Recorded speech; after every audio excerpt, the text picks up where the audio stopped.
కనకదుర్గమ్మ గుళ్ళో ఒక పంతులు గారు దుర్గాదేవికి సేవలు చేస్తూ ఉండేవాడట. అయితే ఆ పంతులు గారికి 4 కుమార్తెలు ఉన్నారట. గాజుల సెట్టు ఒకరోజు వెళుతూ ఉంటే, మా అమ్మాయిలకి గాజులేసి వెళ్ళువయ్యా అని చెప్పాడట. సరే అని చెప్పి వాళ్ళ అమ్మాయిలకి గాజులు వేశాడంట. ఇంకొక అమ్మాయి కూడా వచ్చిందంట. వచ్చి నాకు కూడా గాజులు వేయమంటే ఆ అమ్మాయికి కూడా వేశాడంట. వేసిన తర్వాత పంతులు గారిని డబ్బులు ఇవ్వండి అని అడిగాడట.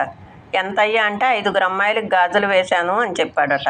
5 అమ్మాయిలు ఏంటయ్యా, నాకు 4 అమ్మాయిలే కదా ఉన్నది, 4కి వేయమని చెప్పాను కదా అంటే, కాదండి 5 వచ్చి చేయించుకున్నారు అని చెప్పాడంట. సరే అని 5 డబ్బులు ఇచ్చేసి దుర్గాదేవికి సేవలు చేయటం కోసం గుళ్ళోకి వెళ్ళాడట. అమ్మవారి చేతి నిండా గాజులు ఉన్నాయంట. అమ్మ, నన్ను కనుకరించావా, నా కూతురుగా వచ్చి నువ్వు గాజులు వేసుకున్నావా, గాజులంటే నీకు ఇంత ఇష్టమా అని చెప్పి రోజు గాజులతో పూజలు చేసేవాడట.